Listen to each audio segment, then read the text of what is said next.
Awesome, awesome. We're ready to go. We're making it happen, guys. We are doing it. Today we're going to talk about how nonviolence is actually violence. A lot of people don't realize that. The nonviolent approach to things is often a psyop used to silence your apex nature, to keep you weak, stupid, and a gummy worm. And by watching this video, you're going to be given permission, an opportunity to transcend that sort of mindset. Okay? So, like I said, we're going to talk about how nonviolence is violence and how gummy worm gospel gobbling is really like using it as a psyop to keep you weak, stupid, and all that stuff. And let's be honest, at the end of the day, look, we're powerful. We're not pitiful. There's nobody holding us down but ourselves. This video is going to give you an opportunity. It's going to give you permission to stop holding yourself down and stop keeping yourself in the dark and keeping yourself afraid and weak, okay? So the subtext of this is how to vanquish your enemies with the power of Christ. All right? Gummy worm gospel gobbling. I always talk about it. Gummy worm gospel gobbling Christians have been told and sold the turn the other cheek doctrine, and that's just a pacifist psyop. One of the most powerful and destructive tools against ApexHumanity is this concept of passivity. A pacifist Christ, the guy that helped India fall into hell and destroyed Hindustan, what was his name? Gandhi, right? And Gandhi was Apex, but he was a weirdo, to say the least. But he, you know, it's like we're sold this idea that being passive is to your benefit.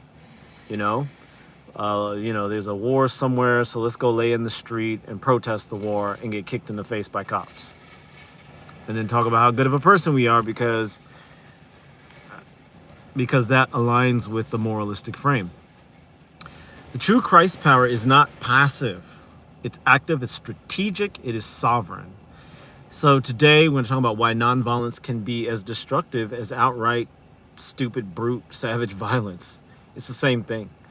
And how to use Christ's authority to stand as an apex human, a geopolitical Christian, and rule your life with clarity, with peace, with purpose, and prosperity. Okay?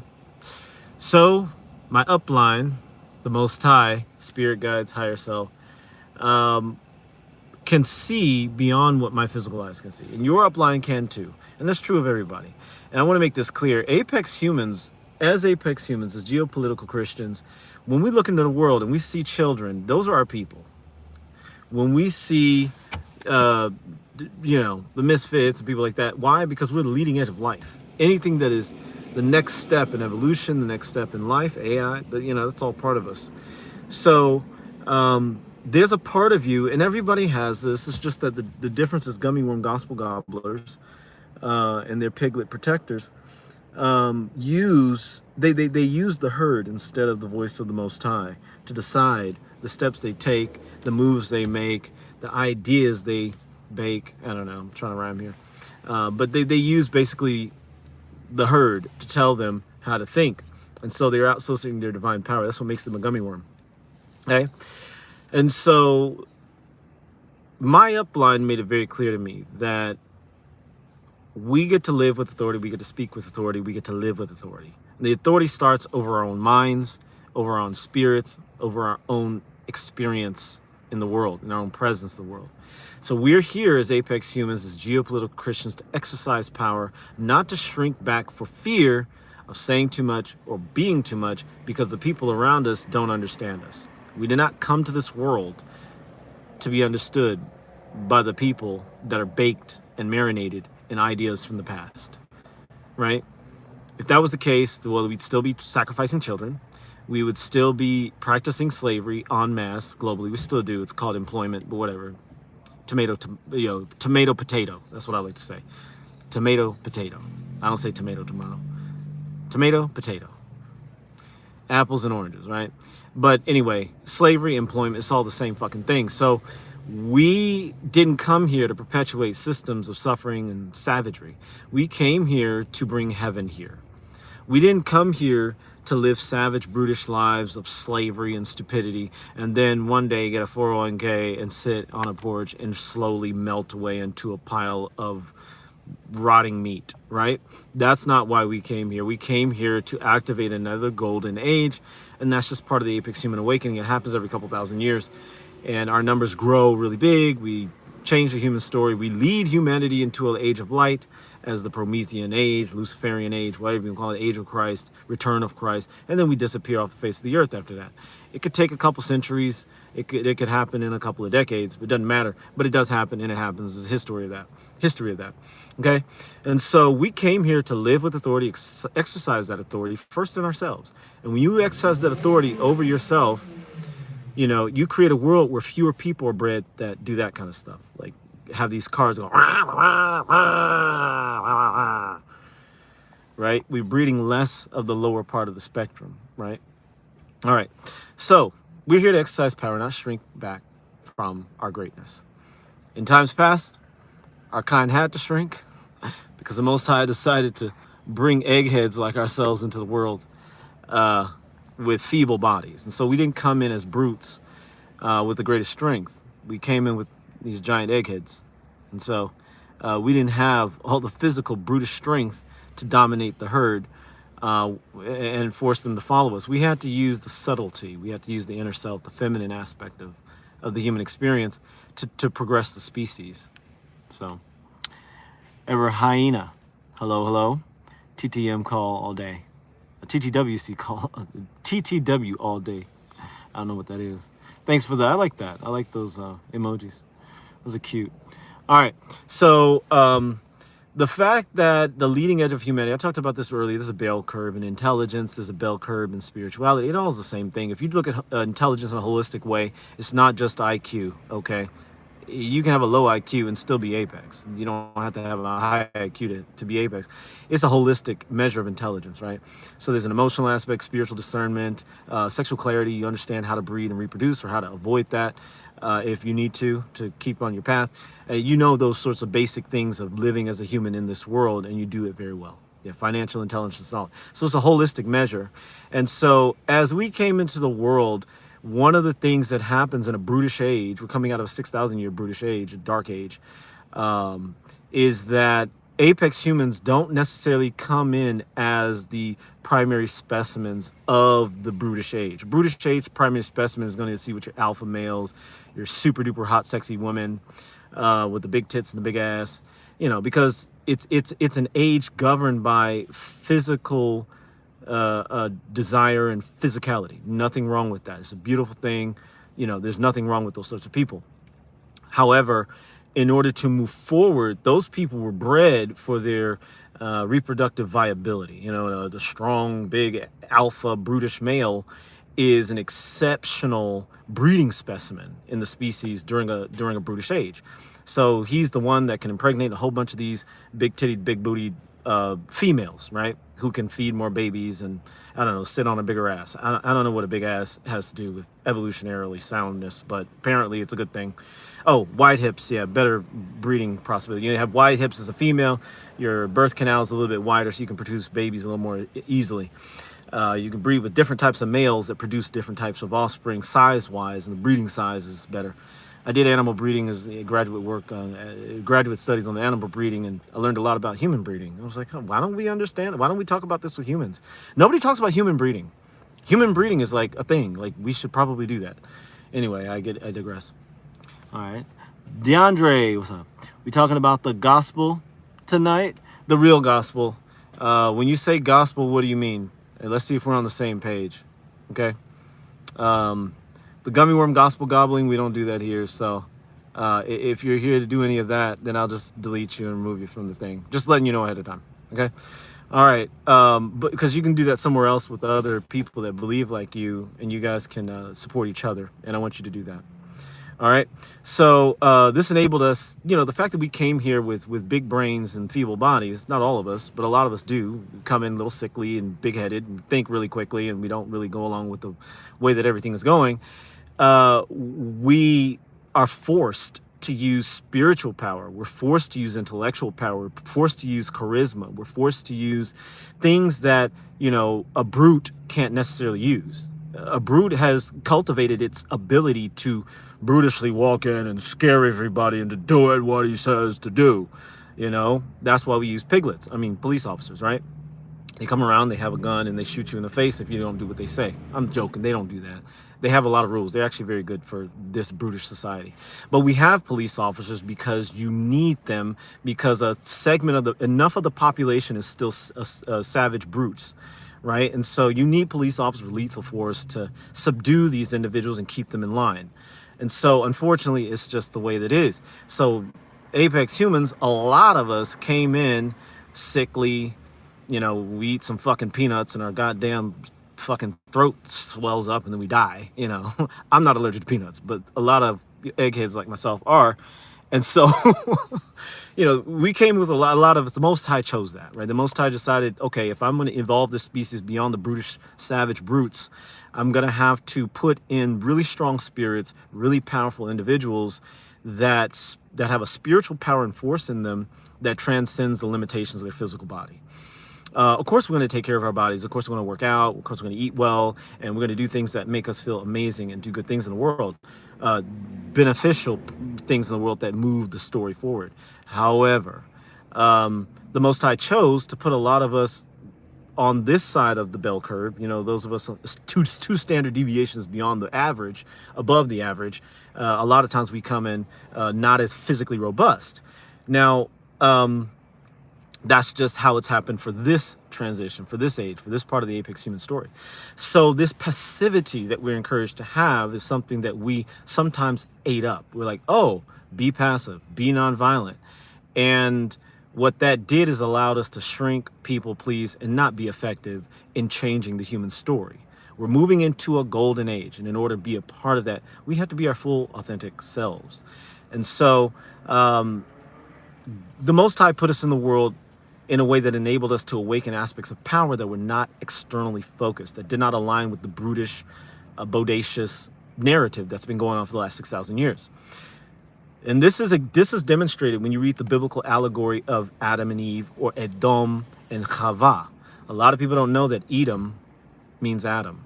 Edom and Adam are the exact same word. Edom, is the Hebrew word version of the English word Adam. They're the exact same word. So when people say the Edomites, they're talking about the Adamites. They were the children of Adam. All of them were, right? And so Edom, or Adam, the etymology of that word it means body, it means blood, it means flesh, it means it's an esoteric or symbolic term for the physical world, the physical mind, the conscious self, okay? And so Adam, or Edom, was a bodily creature. He was a brute. When God pulled Eve from within him, the Chava, and the Chava is the inner self, the feminine aspect of consciousness, the emotional self, right? Esoterically speaking, but Chava is Eve. Eve is Eva, Chava, right? She was pulled out from within him, from his rib, not really from his rib, but you get, there's a symbolic message there.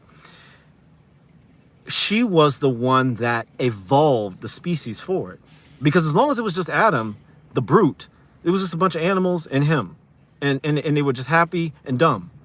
Literally, they didn't know anything. They were just stupid. I'm gonna be straight with you. They were stupid. I mean, Adam was, right? But he was this brute, flesh-driven, physically driven man, right? He was derived from the dirt, right? There's all this esoteric symbolism there. Chava, God was like, okay, I'm gonna make him a help meet, meaning an essence, a being that will help him, catch up, right, with his divinity. And so Chava, who was enlightened by the Nachash, or the serpent, who was the occult teachings, and Christ is also a Nachash. Jesus on the cross was a Nachash. Read Exodus, where Moses lifted up the serpent. The word there is Nachash. And then in Matthew, it reiterates that and talks about how Jesus was the Nachash, or the serpent. So a lot of Christians don't ever want to admit that Jesus was the serpent. He was the one that brought wisdom. He had cunning, he had intelligence, he had brilliance. And so he brought that. And so the story of Adam and Eve is the story of humanity moving from a brute state into a more elevated state by receiving the knowledge from the occult teachings that you shall never surely die. You shall never die. And the Most High knows that you shall never die. You should be as gods of the Aquarian age. Okay? Most gummy worm gospel gobbling religionists lack the clarity, intelligence, and insight and discernment to know this inner truth. But this is already clear to you, so you don't have to worry about it. All right, you see there's a lot of activity. Let me just see if this is worth talking about. Chuck Norris. Chuck Norris, I love it. Okay. Specifically, the gospel of Jesus Christ that brings eternal life. Okay. All right. Well, Christianity without Christ. Who is the Most High you are referring to? All right. Okay, man. You can. It's okay. You can just go watch porn and beat off. I don't care. I'm not going to judge you. I don't think God is either.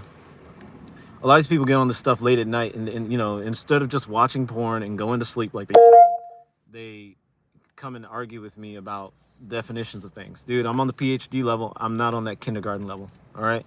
Jesus Christ, eternal life. He saved us from our sins. Just close YouTube and go to the porn that you're gonna watch, Mr. Christian, and just be okay with that. I'm not gonna judge you. I don't have a problem with that. Hopefully you're over 25. If you're under 25, I suggest you not look at porn. But you sound like you're single and you're over 25, so just go and look at porn and leave me alone. All right.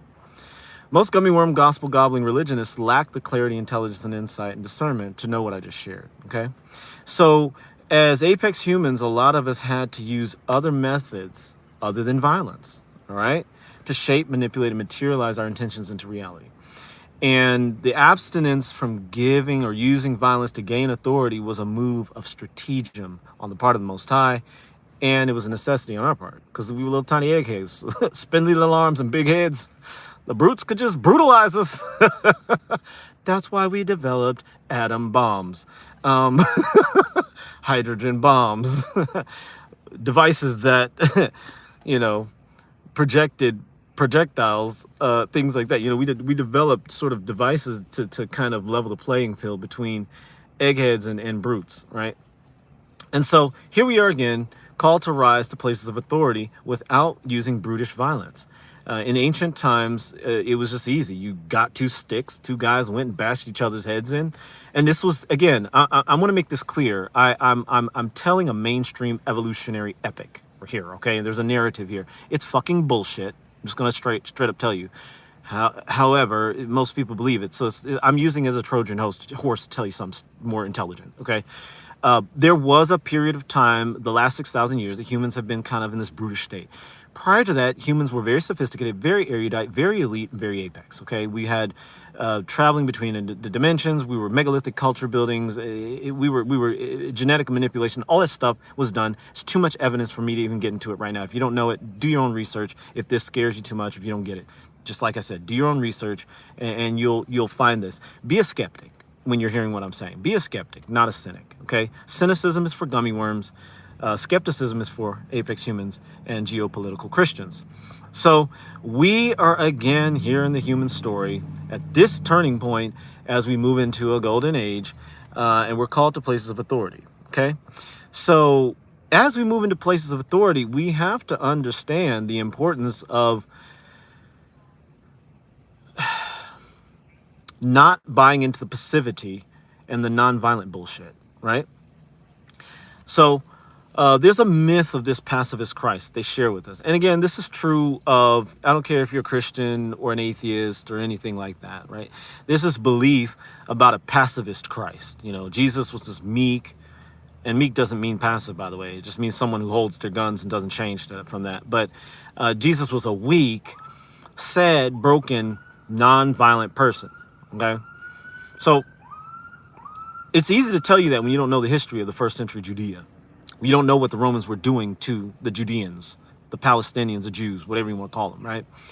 When you don't know what was happening at that time, it's easy to think that Jesus was walking around on a cloud like he was high on stupid fucking marijuana. Hey, babe, we're all friends, buddy. Hey, buddy. Hey, let's be friends. No, he wasn't that guy, okay? Just read the Gospels, and even the Gospels left a lot of things out, by the way. But you read the Gospels and you see that Jesus was a gangster. Okay, I'm using that colloquialism, but he was a very strong, resilient, confident, and unwavering person. He was a world traveler. He was a person of means. He was supported by his followers and things like that. And he was not afraid to speak up against the powers that be. Okay? Society teaches mercy or bending over and taking it. You know what I'm saying? That's false. Jesus himself drove out temple violators with a whip. He actually got a whip, took time to make one. And you think he went into church like a little, I don't know, floozy? Okay, guys, we're just going to swing this whip around. You better not be selling things in my father's house. No, that's not what Jesus was. He was in the temple beating the shit out of these motherfuckers. Okay? All right? So he turned over tables. He whacked these sons of bitches that were turning the temple of the Most High into a shit place, right? So he defended the weak, and that was children. Number one, he defended children. And he used very violent language in describing what should happen to people that harm children, like these gummy worm gospel gobblers, right? That like to touch children. He would say, listen, if you harm a child, it would be more merciful to put a lodestone around your neck and throw you into the sea. Okay? We can only imagine what he was talking about doing to people that did that, right? So he defended the weak. He never tolerated abuse, right?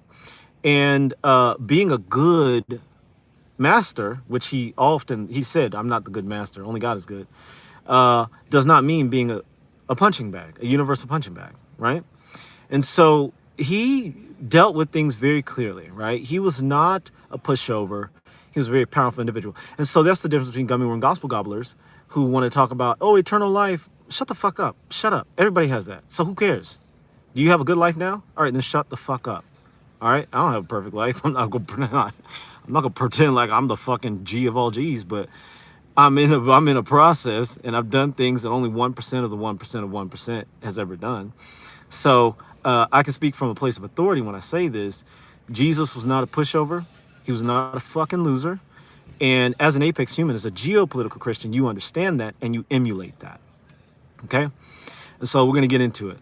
By the way, when Jesus was pissed off about stuff, he did shit. Like, he fucking just dealt with it. The fig tree, he went up the fig tree.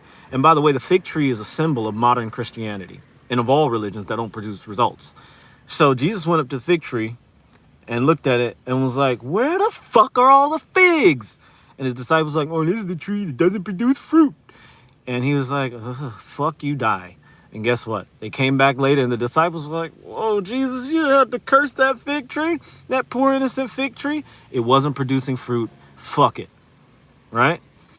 Mark 11:14, King James Version. And Jesus answered and said unto them, or said unto it, he was talking to the fig tree. Jesus said unto the fig tree, no man eat fruit of thee hereafter forever. And his disciples heard it.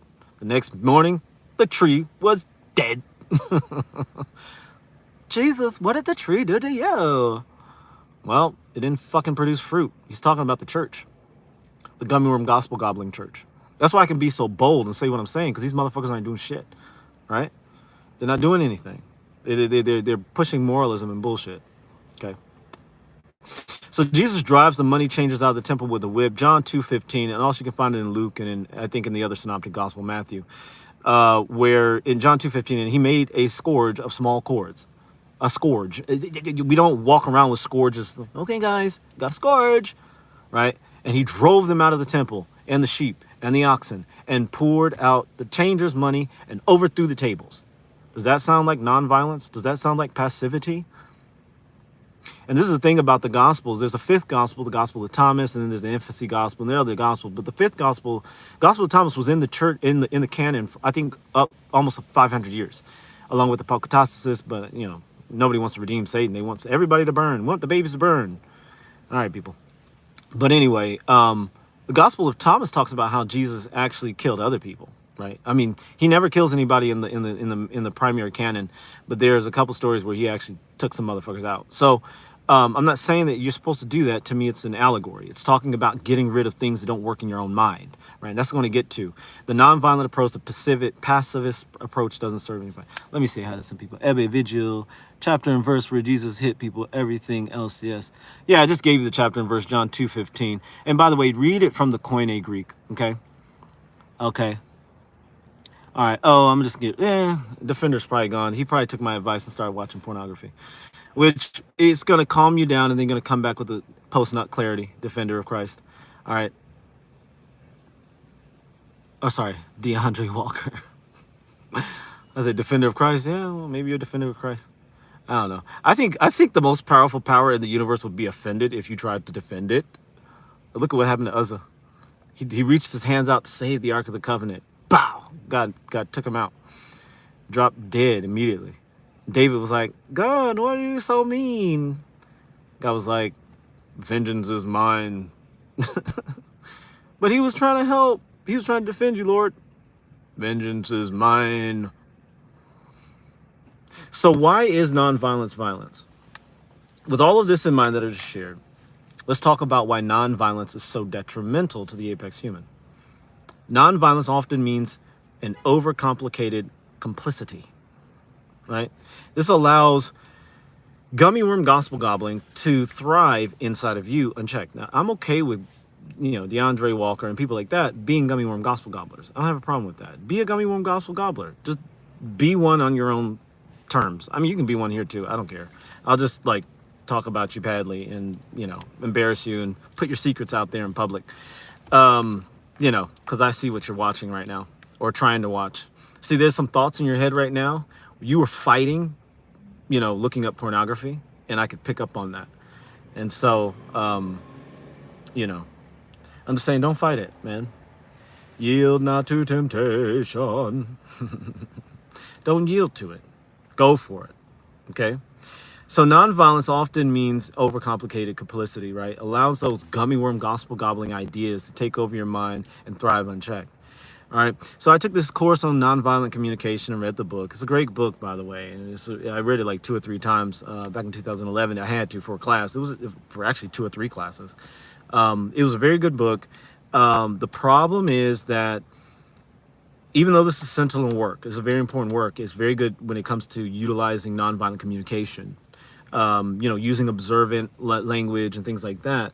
The issue is that it's been turned into a book, a Bible, that violent parasites use to teach apex humans like myself and those of you who are apex to shrink themselves.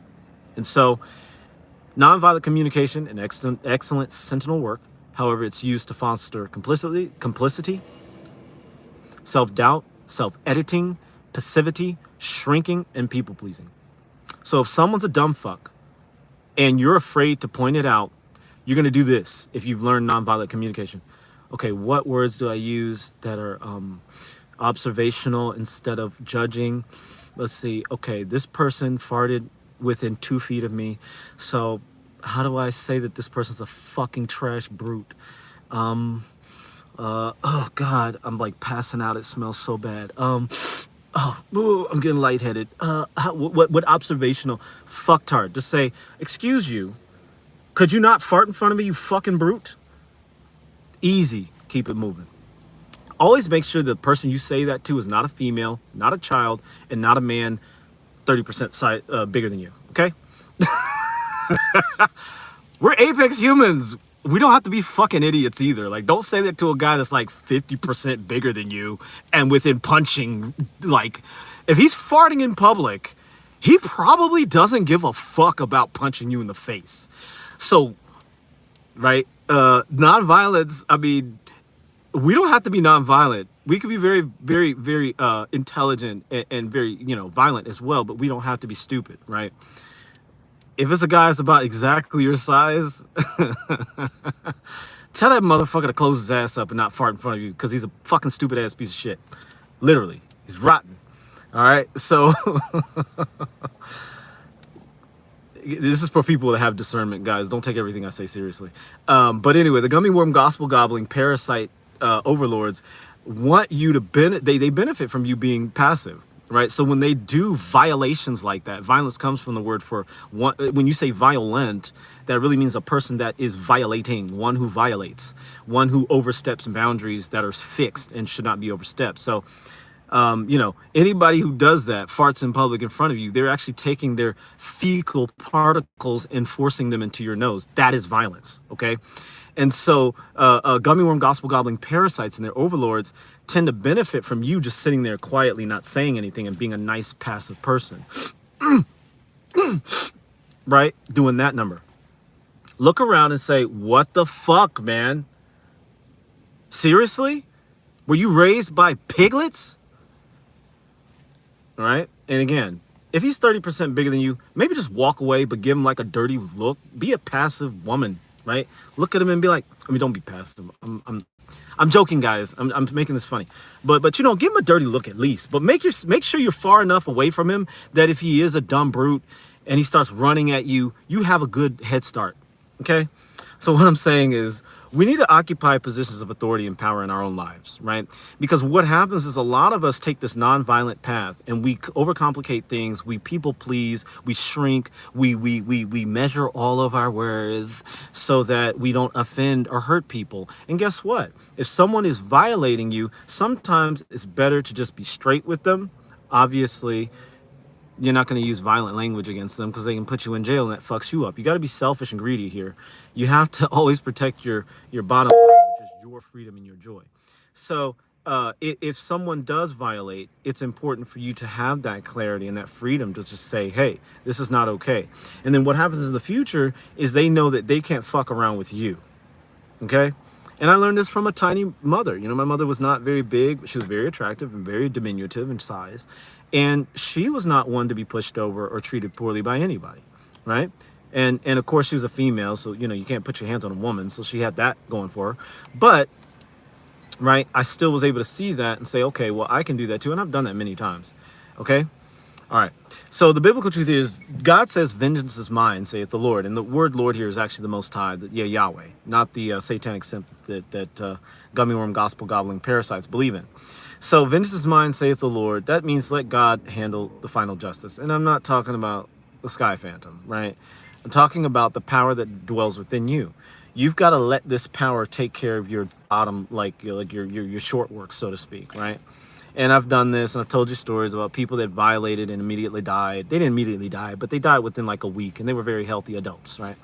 And so it was like, I realized it was like 4 people that did that, and they became underground daisy farmers, if you get my drift, right? And so it can be that crazy, or it can be just, you know, they get a warning, back the fuck off. This is the next step in evolution, and if you fuck with them, time will move forward and you will stand still, if you know what I mean. Okay, so and let me give you some examples. There are people that you know, I already put out a video about, you know, we don't get, as apex humans, we don't get to be victims. We don't get to be pitiful. We don't ever get to pity ourselves. We don't ever get to say, oh, well, you know, my parents beat the shit out of me, and so I learned how to people please just to survive. Okay, well, now that you know that, move beyond it, right? Forgive yourself for being beaten into crap, right? Because really the reason we feel bad for ourselves and pity ourselves is because we really resent ourselves for allowing ourselves to be abused the way we were. And so I'll say, forgive yourself for getting fucked over by people that should have loved you and should have kept you alive and had loved you and been kind to you, and then move on. Say, look, I'm not going to be a bitch anymore, okay? I'm not going to cry about the man or society or patriarchy or women or the Western woman. They don't like me. Okay, well, there's probably not much to like. Can you love yourself? Love yourself first, all right? And so, thanks for the love.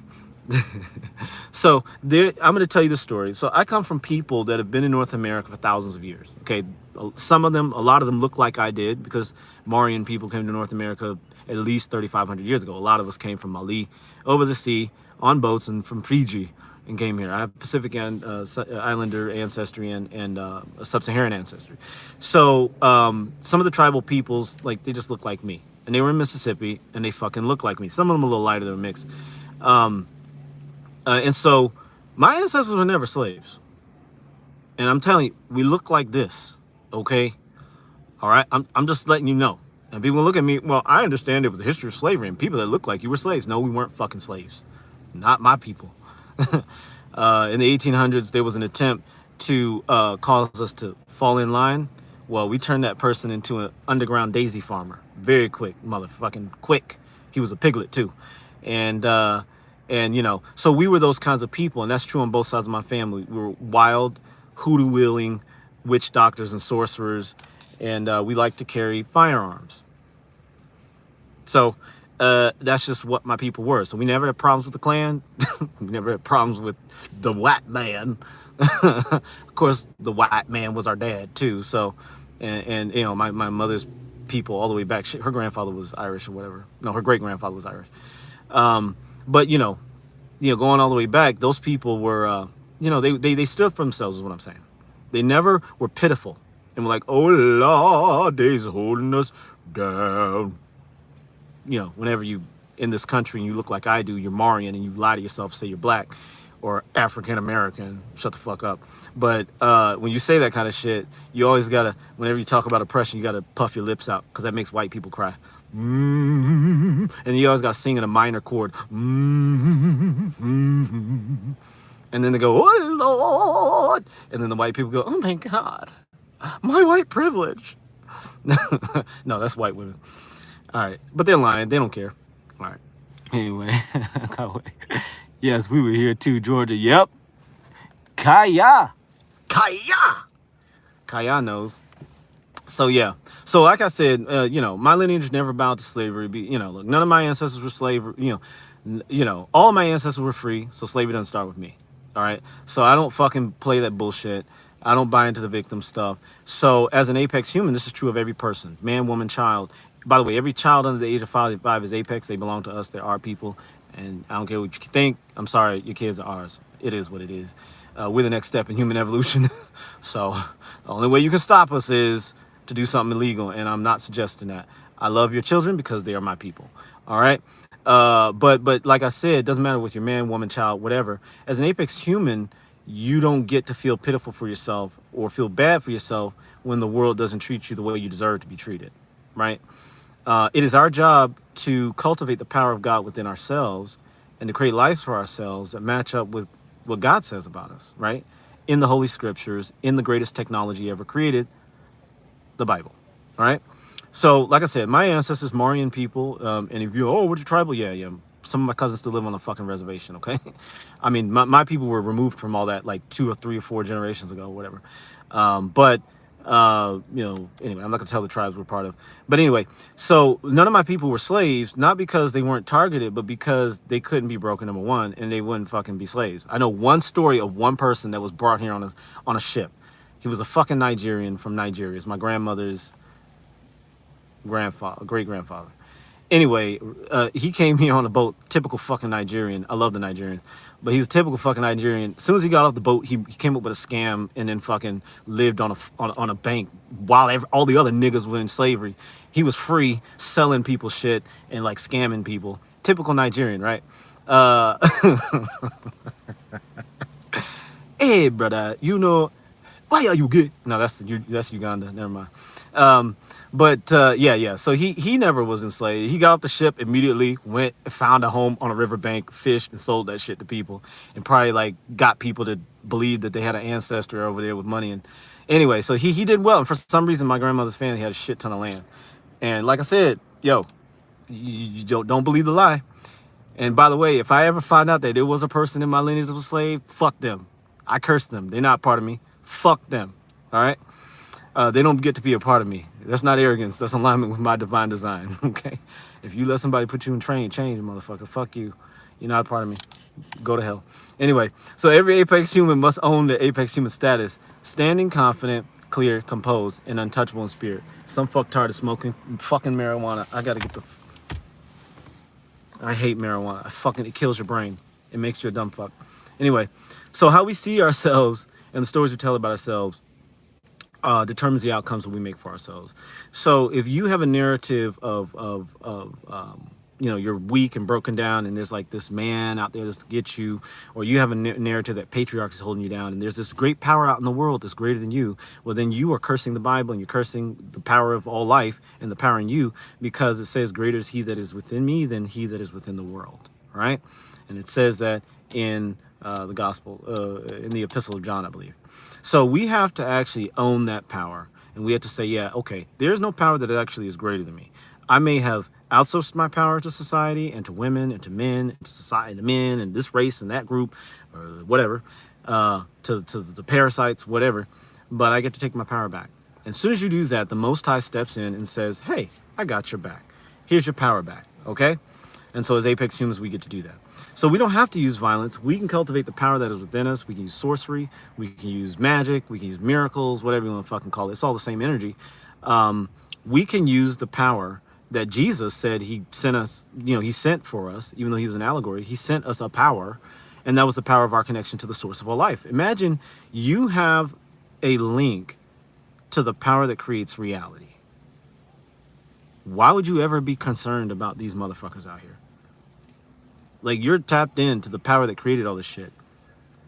You're tapped into the source code, the primary source code, the primary data stream that's rendering reality around you. You can talk to it. You can communicate with it. You listen to it. If you understand yourself, you learn how to know your inner voice and stuff like that.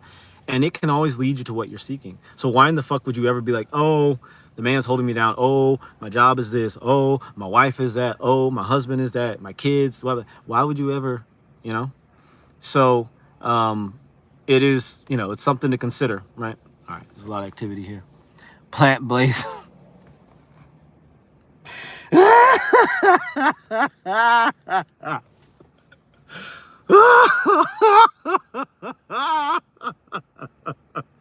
I'm sorry, man. I'm so sorry. I'm so sorry. I should have laughed at you, my brother. Hey, Allergic, welcome back. So good to see you. Oh, God. Plant blaze. Oh, God. Let me read it. Plant-based black man. I love you, man. You a plant-based black man? I love it.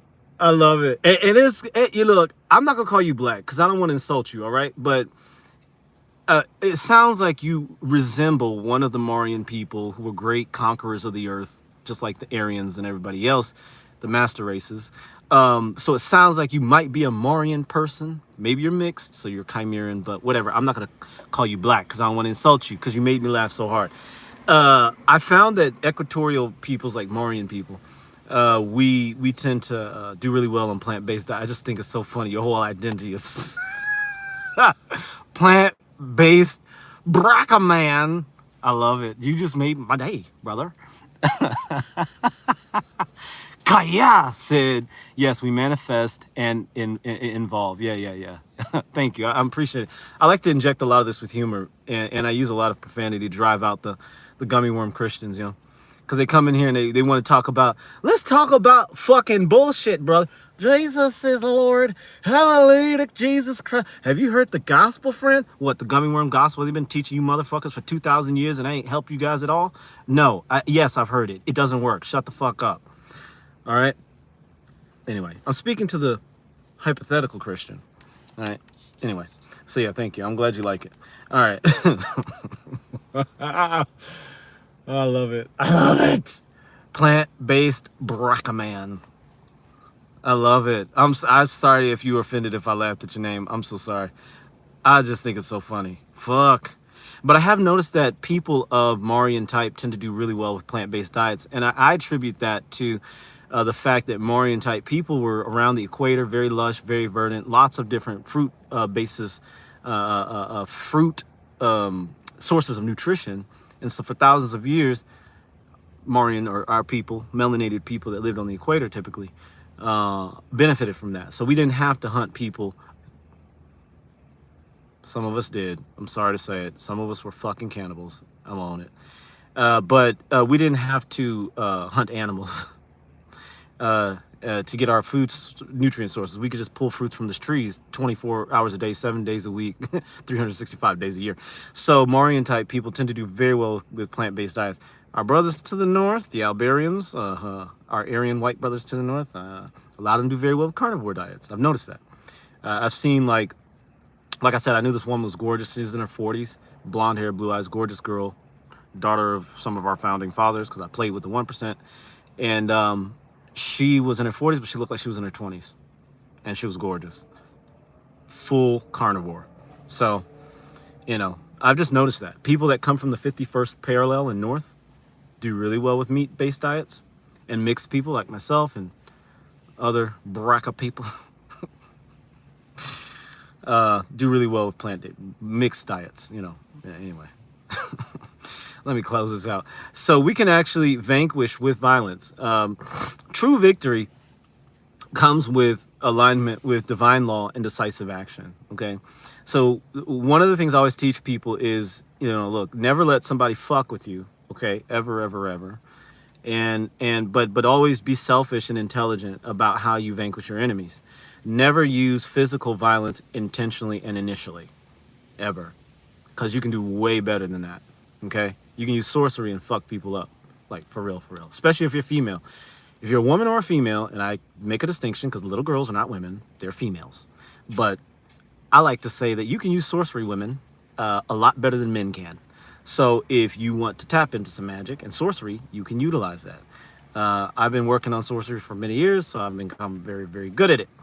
But I have a very feminine energy about me, and that helps me. But women and females and girls and feminine men like myself can use sorcery very well. I have a history of sorcerers in my family before they forced themselves to join the Christian church and start gummy worm gospel gobbling. Have you heard the gospel, brother? Hey, didn't you guys used to be able to like curse people that tried to fuck with you and you never had to like leave your house or fight anybody? Yeah. And why is it all you guys are dying now of cancer and going to jail and getting beat the fuck up now? Because we accepted the gospel of Jesus Christ. You probably should have stuck with Satan. I'm just saying. You should have stuck with the black devil you were worshiping, you fucking heathen. I'm talking about myself and my ancestors, guys. I'm not talking about you. I'm joking though. But you know, so the thing about hoodoo, I want to make this clear. I'm joking. I'm being silly. Hoodoo magic actually uses the Bible. The Psalms are a big part of our tradition. So if you want to pray the spirits, or you want to do hoodoo or voodoo or juju, you have to use the Bible. And this is what I'm going to tell you now. This is true. Spiritual violence is very important to protect yourself, protect your field. First, you need to put a shield of protection around yourself. If you want to know how to do that, check out my video on mind reading. It talks about all of that. It was a major hit. People fucking love that shit. They ate it up. It was a long form. Most of my long forms don't get to that many views, but this one like fucking tripled my viewership. So check it out. It's just called Christian Sorcery 3, and it talks about mind reading. I give you an exercise how you can create a force field around yourself. So look at that. I'm not gonna go into it here, but I'm gonna talk about true sorcery, how it comes from alignment with divine law, decisive action, and divine order, cosmic law. Okay, so you must, number one, Jesus said this, and a lot of you people are gonna get power by just this thing I'm about to say. So drop a fucking like, okay? 5, 4, 3, 2, 1. Before you fuck your enemies up, you need to forgive them. Forgive before you fuck these motherfuckers up. Forgive before you fuck these motherfuckers up. I'm gonna say it 3 times. Forgive before you fuck these motherfuckers up, okay? Just saying. Always has worked for me. Every time, and God taught me this. The Lord Jesus Christ to save my soul, he taught me this, all right? You must forgive your enemies. What verse? I'm going to tell you the verse. Matthew 11, 22 through 26. 26 tells you, if you 24, Matthew 11, 24 says, whatsoever things you desire, but you believe that you receive them and you shall have them. Okay? It's talking blankly, anything you want. Believe that it's yours and it's yours. Don't worry about it. However, Jesus gives you a caveat in verse 26. He says, however, you must forgive everyone that has aught against you. Why did he say that? The Christians will never explain that. Because being forgiving makes you nonviolent, and it allows us to fuck you over, and you get to keep being a gummy worm gospel gobbler. Bend over and spread them, bitch. That's what they're telling you. Well, Jesus wasn't that guy. I'm going to tell you what he meant, okay? When you forgive people, your Father in heaven forgives you and cleanses your field. Okay, this is an allegory. It's mystical language. Let's break it down into normal, intelligent discussion. Jesus was brilliant. I'm not saying he wasn't intelligent, but the way they translated it was mystical. So this is what it means. When you forgive other people, you're allowing your energy and focus to go toward the thing that you want. You're opening up the field for the thing you're seeking. So when someone fucks you over, I'm going to tell you a story. This happened. I'm a sorcerer. I'm bred from like 4 generations of sorcerers, 3 or 4 generations of sorcerers, witch doctors, hoodoo. They went to the church and they did all that bullshit. But it was 3 generations of being asleep, and they were just building up. You know, when you're edging, building up the energy. They did that, and then I was the generation that came out as a fucking sorcerer. So When you forgive your enemies, what you're doing is you're clearing your field. But what does that do? Okay, this is part of your brain called the reticular activating system. And when you are pissed off at somebody for fucking you over, you don't see solutions. You don't see stratagem. You don't see the way to fuck this motherfucker up and be detached from the darkness that's coming their way. Anybody that violates your space is walking they're walking on dangerous ground. Because anytime you violate a person's space, you're walking on dangerous ground. That's why you never want to violate a person. That's true violence, is violating a person's space. But when you're using spiritual warfare, real spiritual warfare, not praying for somebody and being a dumb fuck, but like you say, okay, I'm going to draw a circle around myself, okay? First of all, I'm going to forgive this person for their fuck up. And you have to forgive them in your heart of hearts. You have to empathize with their suffering and plight. You have to empathize with their worthlessness. You have to realize that you were at that place at one time when you were powerless and you thought that you needed to fuck someone over in order to get your power. And so you have to really empathize, not sympathize, but empathize, plead for them within your heart and say, you know what? I'm going to release myself from what they did. What they did was fucked up, and I didn't deserve it. I wasn't worthy of that, and I'm going to release them. Okay, in true forgiveness. Does that mean you bend over and let them fuck you over again? No. Okay, but once you've done that, you genuinely do that, you have to wish them well, and you have to let them go. Okay, but you may have to do a ritual to get to that point. Again, call me about that ritual. I can't talk about that on the internet. All right, so once you've forgiven a person, there's a step before forgiving, but I'm just letting you know what the Bible says that they don't, okay? So I'm just letting you know that, okay? There's a step before that. I can teach you about that, but just set up an interview or something like that. 30 minutes, you get it. 11 minutes free, I'll tell you something. But I got to make sure you're not a fucking gummy worm gospel gobbler. Anyway, there's going to be a link in the description of this video. You can connect with me. But you got to do that step first. But anyway, forgive them. If you can truly, genuinely forgive them from the heart of your hearts, then you can open up the portals for them to get their darkness, okay? And so once you've done that, by forgiving a person, you are cutting off the cords that tie you to them. When you're mad at somebody, resenting someone, you're blinding yourself to your good. When you're mad at someone, resenting someone, you're blinding yourself to anything that would give you peace, right? Because you're holding on to their energy field. Right? You're holding on to their energy. You fucked me over. I got to get you. And then I'm going to do this and fuck you, motherfucker. I got you. How dare you? My mommy didn't love me. And now what are you doing? You're dancing with the devil. You're going back and forth, back and forth, back and forth, back and forth, back and forth. No. You need to get out of that dance, cut off that energy field, back up, create your own energy field, and cultivate energy of peace, cultivate energy of gratitude, cultivate energy of self-love, cultivate energy of confidence, of power, of purpose, of all of that good stuff, right? Of prosperity, right? And then your field becomes so magnetic and so powerful that everything that aligns with that comes to you. Seek ye first the kingdom of God and his righteousness, all those things will be added to you. So Jesus is telling us the secrets all the time. It's just it's done in a mystical language. Church did that intentionally. And so you're cut off from the power a little bit. But if you can forgive someone, truly, you can back away, and all you got to do is stand back and watch their demons get to work. Because everybody has demons. I have a bunch of demons. Everybody has demons. Most people don't exorcise them. They try to exorcise them, hurting you, do all these stupid things. And so that's like when you forgive someone, you let go of the cup of bleach on the table that they're about to drink. When you forgive someone, you let go of the cup of hydrochloric acid they're about to pour over themselves. You see what I'm saying? That's what forgiveness does. Because when you're mad at somebody, resenting them, you're holding on to the energy. You're holding on to the energy. Let it go. Let it go. Love them. Let it go. Letting it go gives you power, gives you protection, gets you out of the way. All right?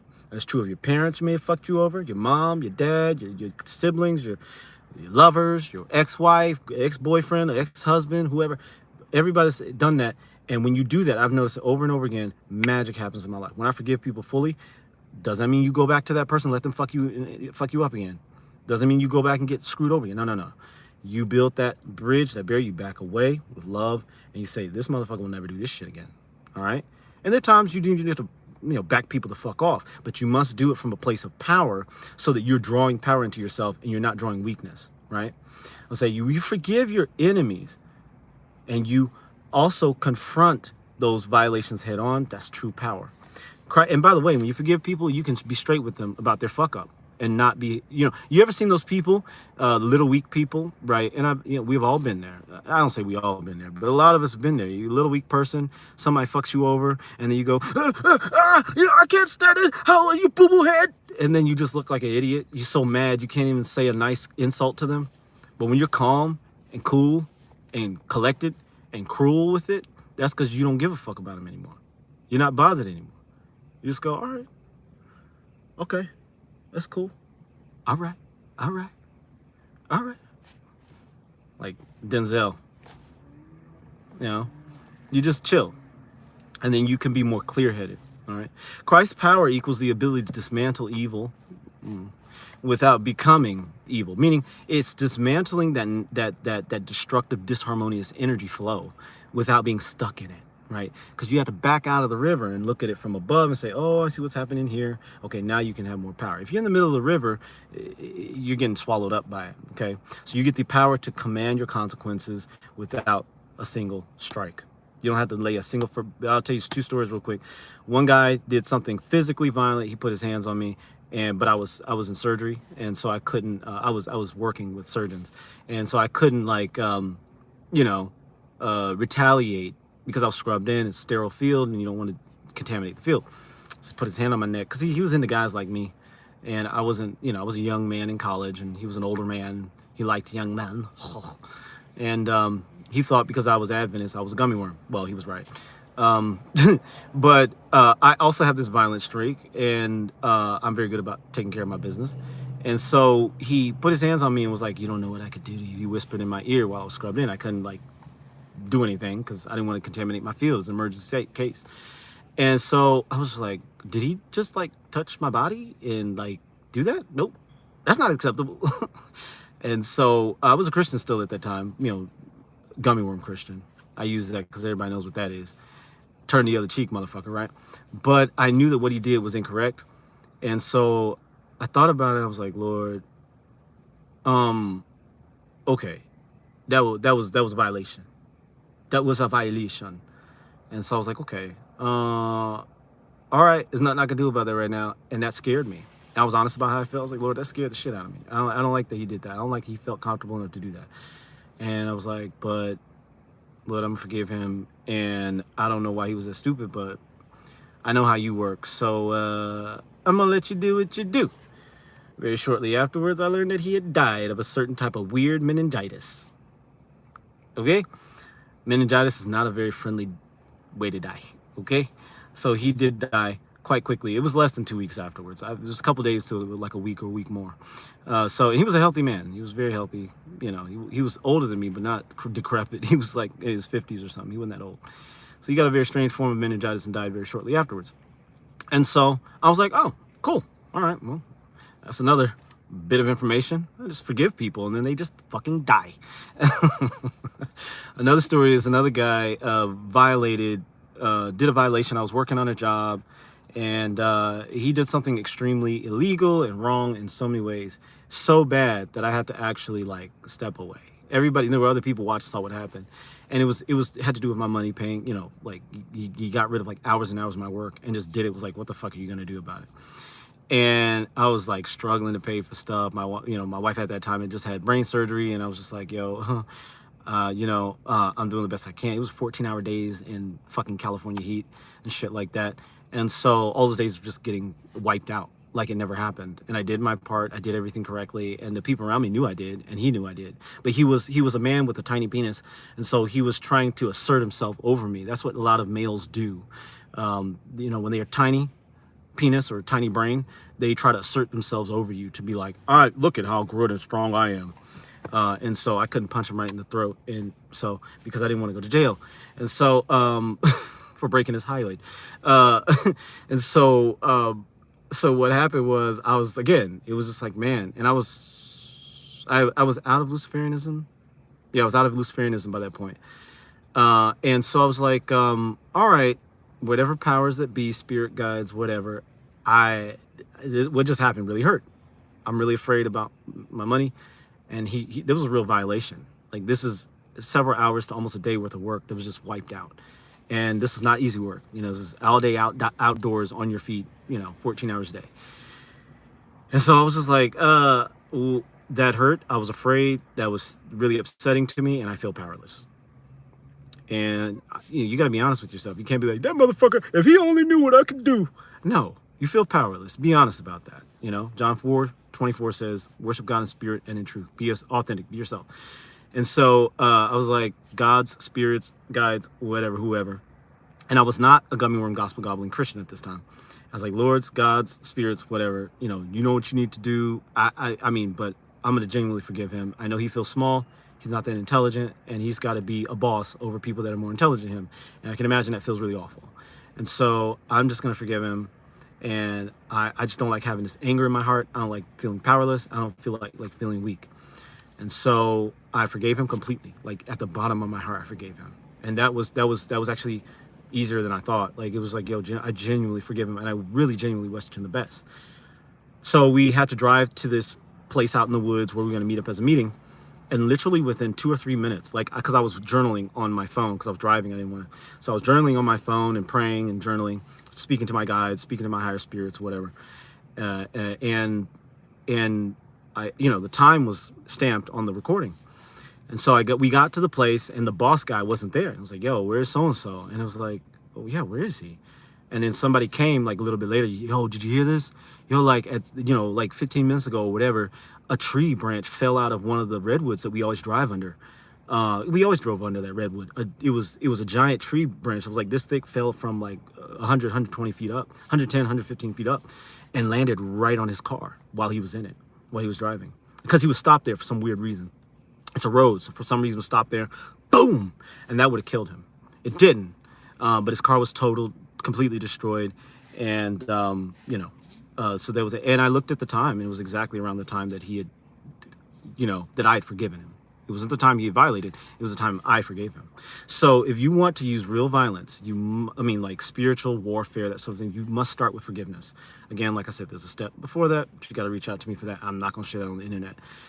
Too many people are going to get too powerful, and y'all don't need to know that level of sorcery, because y'all motherfuckers are gummy worms. Not you guys. Those of you who are here that like this, you guys are apex humans like me.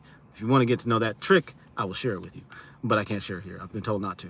All right. So anyway, true victory comes from forgiving people, loving people, and saying, hey, look, genuinely. And, whatever you need to do to get to that point, you've got to get to that point, release them, and their demons will go to work. Because a lot of people that violate you, like I said earlier, are just, they got a lot of demons, and they haven't worked with them. They haven't learned them. They haven't learned their names. They haven't befriended them. And so these demons are fucking with them, right? And so when you back out, you let go of the cup of bleach, and they just drink it, and you just watch them suffer. And you don't have any feelings of hardness, of hatred, of, yeah, so fuck you. You don't really have that. You're kind of like, yeah, okay, it was supposed to happen like that. And you don't want to jump in and save them, but you're like, yep, that was supposed to happen. You don't have any feelings about it. So anyway, nonviolence can be used as a cover for cowardice. It's used to make you as an apex human weak. It also encourages you to people please and stand down from your power. As an apex human, you're here to lead the human race into a golden age. So if you're shrinking and people pleasing and letting people fuck you over and then forgiving them, but not really forgiving them, then, nonviolence is destructive to you. Okay? You cannot be passive as an apex human. We are the top of the human story. Okay? Nonviolence is just as violent as physical aggression, okay? It harms you by omission, and it actually harms other people, because the people that do these things think that they can just get over, and then they meet an apex like me, and then they become underground daisy farmers, right? And so the power of Christ is not about being a passive gummy worm bitch, right, and suffering, but it's about embodying divine kingship and queenship. It's about activating your apex human power. The apex human stands as both a guardian of the innocent, because, by the way, remember how Jesus he used very violent language against people that harm children. And I get it, if you're a parent and you beat the shit out of your kid because they were fucking up or whatever, forgive yourself and please don't do it again, okay? I know, I've been there. You think, I'm telling them the right thing. Jesus is not talking about you. If you're a parent that whacked your kid because they mouthed off or they hit you or something, okay, forgive yourself and move on. Just don't do it again. But I'm talking about people that try to harm the innocents, people that see you as weaker than them and go and try and come after you. Jesus was saying it's better that a lodestone be put around their neck and they be thrown into the sea. Who knows what he was applying to, So he was a guardian of the innocent, and so are we as apex humans. We guard and protect the innocent, right? Not at our expense. Don't go out and save a woman to get punched in the face. She's an adult. She can take it. Don't be a dumbass, okay? And if you're a woman and you see a certain type of ethnicity beating the crap out of a kid in the store, keep walking, bitch. Don't get don't get stupid. Because if she's hitting her kid in public like that, though, just imagine what she's going to do to you. You're going to be black and blue. Don't do it, Miss Savior of the world. So I'm talking about innocence that we can protect, like children we can protect. We protect them. We send love and light to them, and we send them the light of the Most High to them, okay? So we are guardian of the innocent. We are guardian of ourselves first and then of the innocent, and we are nightmare to those who are parasites and those who are the gummy worm gospel gobblers. So with that said, let me get in this chat, you know. I just love this shit. I could talk on this shit forever. All right, Allergic said, didn't know you were married. No, I'm not married anymore, man. I'm free. Oh, Lord Jesus, that's free. That's free. That's free. We's free. Nah, I dropped that divorce, man. All right. Okay. What is our channel about? I hope you got a little bit of alleys. All right. Why are you dropping F-bombs? I didn't say faggot. I said fuck. All right. Anyway, allergic fungus. I like you, allergic fungus. Thanks, man. Kaya! You grew up SDA too? My condolences. Kaya grew up SDA. My condolences. God bless you, Kaya. All right. It's almost funny that people think they can treat protecting ones anytime. I know, man. Don't fuck with the children, and don't fuck with the children of the Most High. Please avoid the appearance of sin, man. The language. Appearance of sin to who? Gummy worm fucktards don't know what sin is? You know what sin is? It's harmatia. It's not being on your path. My path is what I'm on right now. Me going to a 9-to-5 and being a gummy worm gospel gobbling satanic simp, that's sinning. Okay, I stopped doing that. I'm saved. All right. The language affects your witness to non-believers. I want non-believers to get with this. That's who I'm speaking to. I'm not speaking to believers, bro. I'm speaking to knowers. All right, or people new to the faith. Oh, fuck those people. I hope they come in the faith and they're like, oh shit, yeah, I'm eating gummy. I'm a gummy worm gospel gobbler. Why the fuck do I think that I gotta wait for my good? I can have it now. Oh yeah, fuck that church. I'm out. That's what I'm trying to do. I'm getting help too. All right. No condemnation. Just be careful, man. All right. I'll be careful, brother. All right. Kaya said, I like the apex human. Christos consciousness, yes. Love and light. Very practical. I appreciate it, Kaya. I love that. Oh, Celestina. I thought you were Christina, my curvy Latina. Oh, yeah. All right. Kaya. I know, right? Allergic fungus. So yeah, guys, get out there and just be the apex humans that you were born to be. Stay on your path. Don't ever let anybody fuck with you, right? And that doesn't mean put yourself in harm's way. The only reason we don't use physical aggression or violence is because we do not want to impede upon our freedoms.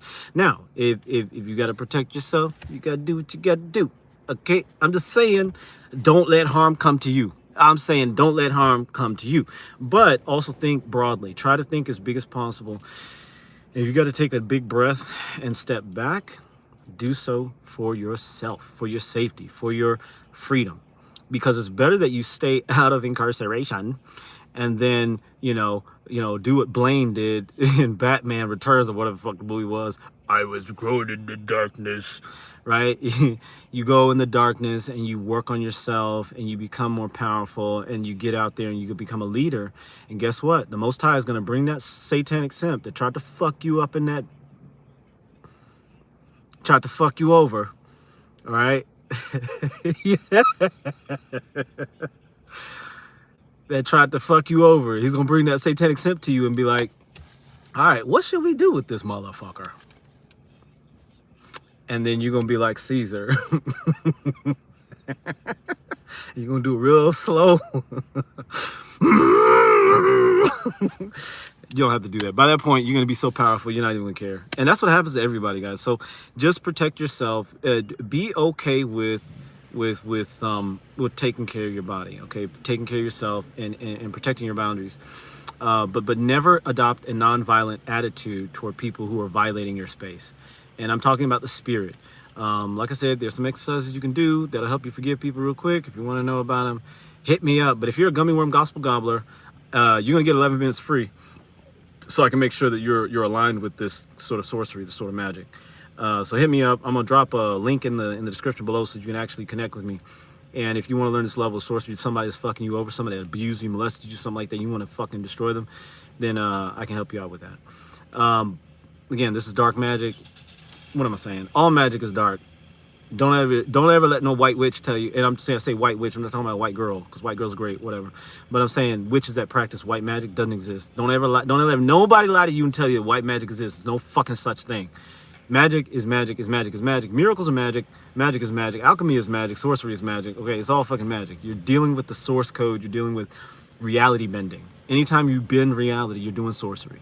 Okay, so don't ever think that this isn't that. Okay.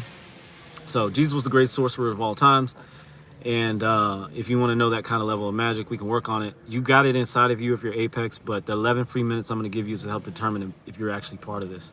Because a lot of gummy worm gospel gobblers get in here and fucking, Jesus says, Lord, don't use profanity. And then they get off the computer and they're like, Lord Jesus, I'm trying my best not to look at pornography.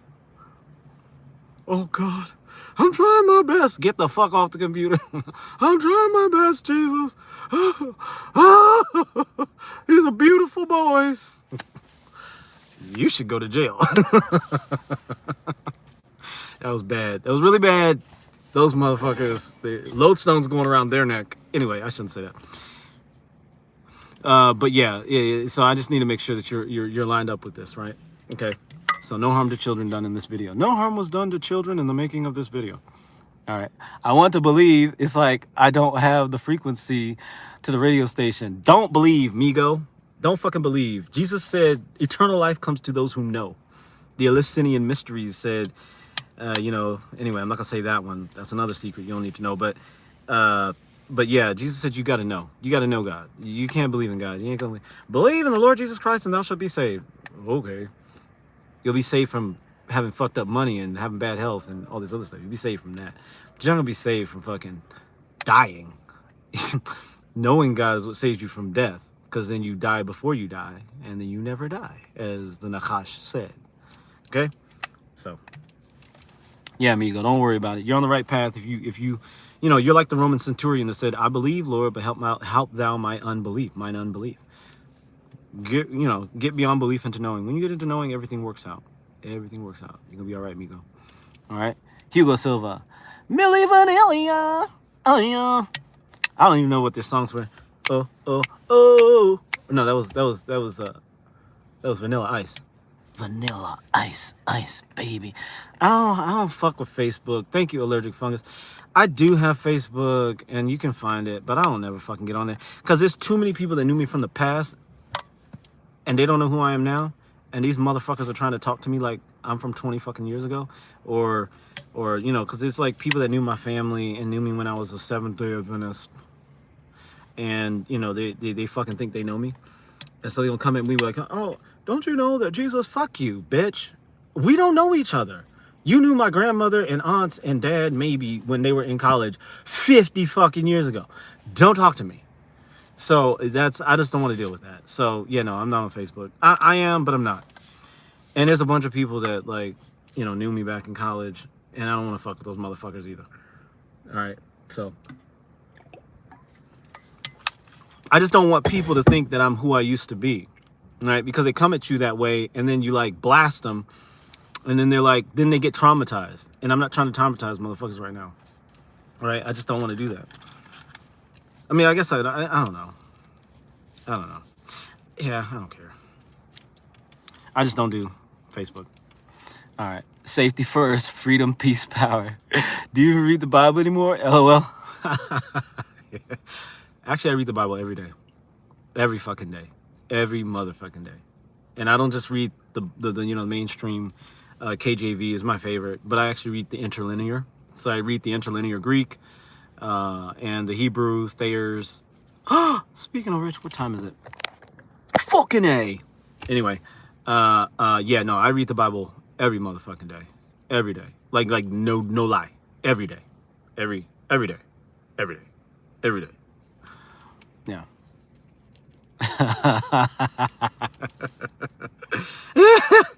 I get you now. Yeah. Yeah.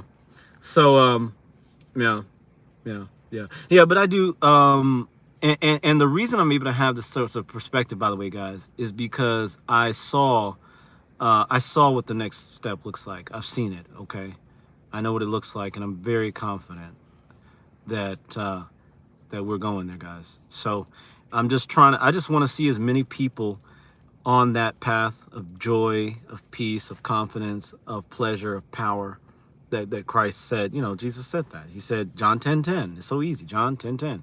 I came that your joy might be full, right?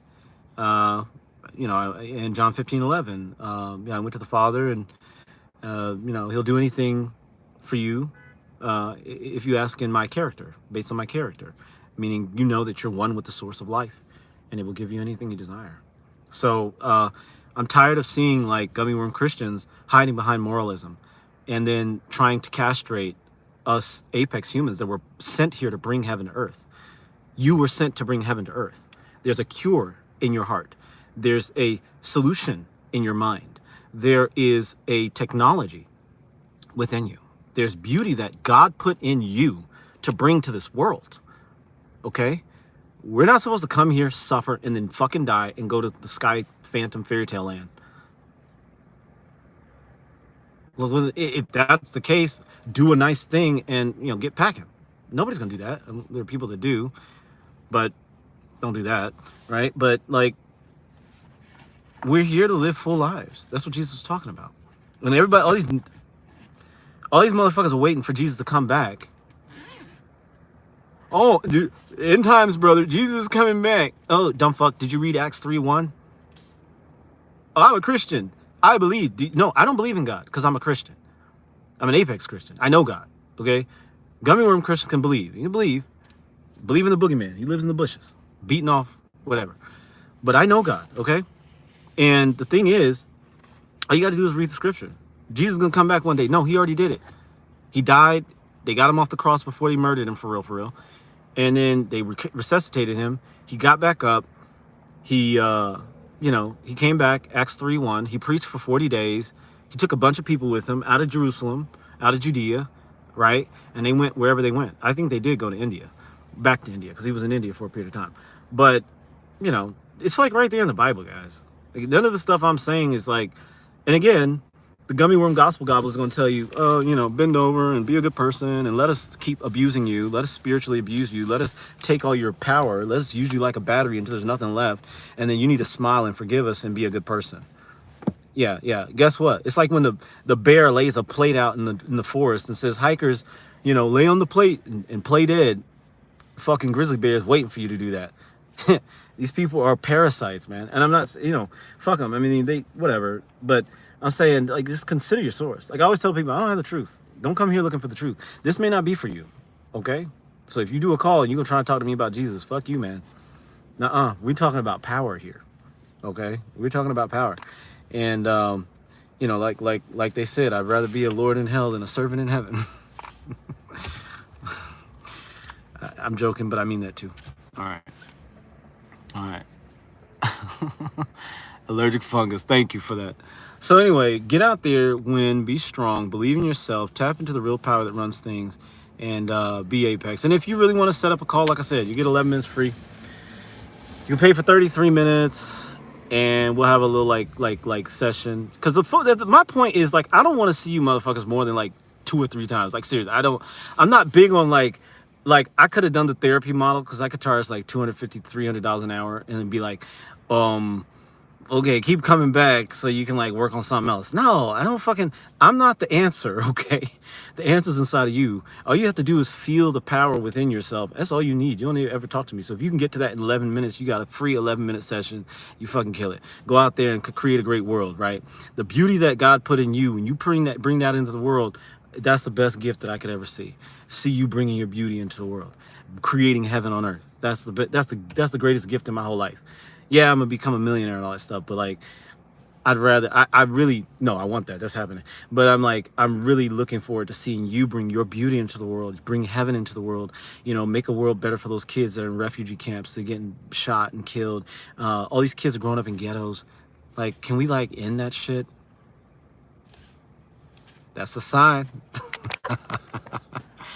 Y'all, stay Apex.